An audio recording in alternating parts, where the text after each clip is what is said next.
ध्रुव तारे की कहानी कैसे नन्हा बालक तपस्या कर भगवान की गोद में स्थान पाता है और अमर हो जाता है। मुझे ये कहानी मेरे बचपन में मेरी दादी ने सुनाई थी।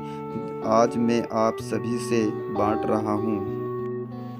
राजा उत्तानपाद ब्रह्मा जी के पौत्र मुनि के पुत्र थे। उनका विवाह एक बहुत ही सुंदर कन्या से हुआ था जिनका नाम सुनीति था। राजा अपनी पत्नी से बहुत प्रेम करते थे, लेकिन उनके कोई संतान नहीं थी। इसलिए रानी ने राजा को दूसरा विवाह करने को कहा।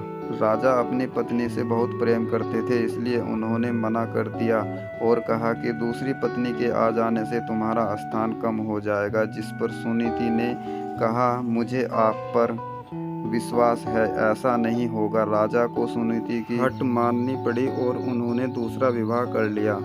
उनकी दूसरी पत्नी का नाम सुरुचि था। विवाह के बाद जब सुरुचि महल में आई, तब उसे राजा की पहली पत्नी के बारे में पता चला। यह जानने के बाद सुरुचि ने उत्तानपाद से कहा, जब तक आपकी पहली पत्नी वन प्रस्थान नहीं करेगी, वो महल में प्रवेश नहीं करेगी। यह सुनकर सुनीति स्वयं ही राजमहल त्याग कर वन में रहने चली गई।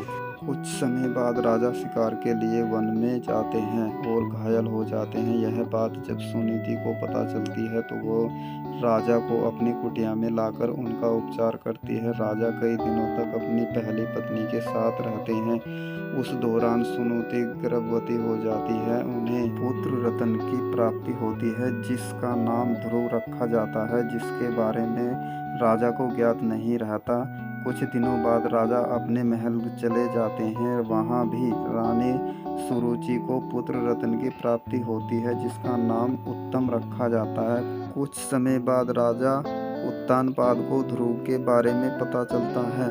वो रानी सुनीति को महल में आने का आग्रह करते हैं, लेकिन वो नहीं आती। ध्रुव को कभी कभी महल में भेज दिया करती है। यह सब देख रानी सुरुचि को ध्रुव से घृणा होने लगती है। एक दिन ध्रुव अपने पिता उत्तानपाद की गोद में बैठता है। यह देख रानी सुरुचि को क्रोध आ जाता है और वो उसे धक्का देकर अशब्द कहती है और उसे छोड़ी हुई स्त्री का पुत्र कहकर अपमानित करती है। नन्हा ध्रुव कुटिया में आकर माँ को पूरा घटनाक्रम सुनाता है। तब माता सुनीति उसे समझाती है, बेटा, अगर कोई बुरा कहे तो उसके बदले में उसे बुरा मत कहो, इससे तुम्हें हानि होगी। अगर तुम अपने पिता की गोद में सहसम्मान बैठना चाहते हो तो भगवान विष्णु की उपासना करो, वो जगत पिता हैं। अगर बैठना है तो उनकी गोद में बैठो। बालक ध्रुव के मन में यह बात बैठ जाती है और वह यही भाव की यमुना तट पर नहाने जाता है। वहाँ उसकी मनोदशा जानकर नारद मुनि आते हैं और वो ध्रुव को भगवान की भक्ति की विधि बताते हैं, जिससे जानने के बाद ध्रुव कठोर तपस्या में लीन हो जाता है। कई महीनों तक खड़े होकर तपस्या करता है। कभी जल में तपस्या करता है तो कभी एक उंगली पर खड़े रहकर निरंतर ओम नमः वासुदेवाय का जाप पूरे ब्रह्मांड में गूंजने लगता है। नन्हे से बालक की इस घोर तपस्या को देखकर भगवान उसे दर्शन देते हैं।